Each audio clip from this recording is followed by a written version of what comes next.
ആദ്യമായിട്ട് അഭിനയിച്ച വിജയ് സൂപ്പറും പൗർണമിയും ആ എക്സ്പീരിയൻസ് എങ്ങനെയുണ്ട്? ഈ സോഷ്യൽ മീഡിയയിൽ നമ്മുടെ വീഡിയോസ് ഒക്കെ വൈറലായിട്ട് പൊതുവേ നമുക്കൊരു നല്ലവനൊരു ചെറുപ്പക്കാരൻ നടന്നു പോകുന്ന ഇമേജാണ്. അപ്പോൾ ആസിഫ് അലിയും ബാലുവറീസ് ഒക്കെ ഞാൻ ചെന്നപ്പോ ഭയങ്കര ജോസഫ് ഇരിക്കൂ ഇങ്ങനെയൊക്കെയായിരുന്നു. പിന്നെ എഴുതി പോടാ മറ്റുള്ള അവസാനം കാര്യങ്ങൾ മാറി. അപ്പൊ എനിക്ക് എപ്പോഴും ഡൗട്ടായിരുന്നു, ആസിഫ് ഞാൻ എന്ത് ചെയ്യണം, ബാലു ചേട്ടാ ഞാൻ എന്ത് ചെയ്യണം, ബാലു എന്ത് ചെയ്യണം, ജിസേനോട് ചോദിക്കായിരുന്നു. അപ്പൊ ഇതിനകത്തൊരു ചെറിയ സീക്വൻസ് ഉണ്ട്, അത് ഈ ഒരു വാൻ ഇങ്ങനെ അൺവെയിൽ ചെയ്യുന്നൊരു സീനുണ്ട്. എന്നോട് ജിസേട്ടൻ പറഞ്ഞു നിങ്ങൾ മൂന്നുപേരും നോക്കുന്നു, വാൻ അൺവെയിൽ ചെയ്യുന്നു, ദാറ്റ്സ് ഇറ്റ്. ഈ വാൻ അൺവെയിൽ ചെയ്യുമ്പോൾ ഞാൻ എന്താ കാണിക്കേണ്ടതെന്ന് എനിക്ക് അറിഞ്ഞൂടാ. ആസിഫ് ഇവിടെ ഉണ്ട്, ബാലു ഇവിടെ ഉണ്ട്. അപ്പം ഞാനിങ്ങനെ ചോദിക്കുകയാണ്, എല്ലാവരും ചുറ്റും നോക്കിയിരിക്കുന്നു, ഞാനിങ്ങനെ നിൽക്കുന്നു, ആക്ഷൻ പറയാൻ പോവാണ്. ആസിഫിനോട് ചോദിച്ചു ഈ വാൻ പെട്ടെന്ന് കാണുമ്പോൾ നീ എന്താ ഞാൻ ചെയ്യേണ്ടത്, നീ കൊഞ്ഞനെ കുത്തലാന്ന് പറഞ്ഞല്ലോ.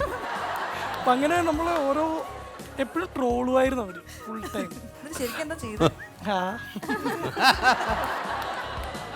ജോസഫ് RJ ആയിട്ട് പ്രവർത്തിച്ചിട്ടുണ്ട്, അതെ, എഴുത്തുകാരനായിട്ടുണ്ട്, ആക്ടറായിട്ടുണ്ട്. ഇതില് ഏതാണ് നിങ്ങൾക്ക് ഏറ്റവും സന്തോഷം? എനിക്ക് ഏറ്റവും സന്തോഷം ഒരു സ്റ്റേജിൽ നിന്ന് സംസാരിക്കുന്നതാണ്, ഇതൊന്നുമല്ല. അപ്പൊ ഇപ്പോഴാണ് ഏറ്റവും സന്തോഷം. സംസാരിച്ചു. ഞാൻ പഠിച്ചത് MBA ആണ്, വേറെ ജോലിയൊക്കെ ചെയ്തോണ്ടിരിക്കുകയായിരുന്നു. പിന്നെ സെയിം പിച്ച് കുറച്ചധികം പിച്ചേണ്ടി വരുമോ? ഇങ്ങനെയുള്ള ഈ വോയിസ് വെച്ചിട്ട് ഇപ്പൊ ഒന്നുകൂടെ സംസാരിച്ച് നമസ്കാരം. ഈ വോയിസ് വെച്ചിട്ട് RJ ആകാൻ, RJ എന്ന് പറയുമ്പോൾ ചിലർ വോയിസിലൊക്കെയാണ് എടുക്കുന്നത്, RJ ആവാൻ പറ്റുമെന്ന് വിചാരിച്ചിരുന്നോ? ഇല്ല, ഈ RJ ഞാൻ ആഗ്രഹിച്ചിട്ടുമില്ല. ഇത് മൊത്തം ഒരു ട്വിസ്റ്റാണ്. ജോലി മടുത്തത് രാജിവെച്ചു, പക്ഷെ എന്ത് ചെയ്യണമെന്ന് ഒരു ഐഡിയ ഉണ്ടായിരുന്നില്ല. ഒരു വീഡിയോ ഫേസ്ബുക്കിൽ അപ്ലോഡ് ചെയ്തു, ഒരു കാര്യമില്ലാണ്ട് ഭയങ്കരമായിട്ട് വൈറലായി. അത് വൈറലായി കഴിഞ്ഞപ്പോൾ റേഡിയോയിൽ നിന്ന് വിളി വന്നു, ഇപ്പോൾ എന്ത് ചെയ്യുന്നു എന്ന് വെച്ചു. ഞാൻ പറഞ്ഞു ഇപ്പോൾ ഒന്നും ചെയ്യുന്നില്ലെന്ന് പറഞ്ഞു. അപ്പോൾ RJ ആവാൻ താല്പര്യം ഉണ്ടോ എന്ന് ചോദിച്ചു, വിളിച്ചു.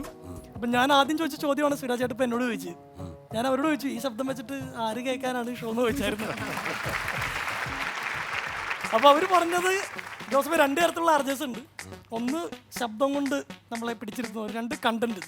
അപ്പം എൻ്റെ ഒരു വീഡിയോ അവർ കണ്ടിട്ടുള്ളൂ, അപ്പോൾ അവരുടെ കണ്ടന്റ് അവർക്ക് ഭയങ്കരമായിട്ട് ഇഷ്ടപ്പെട്ടു.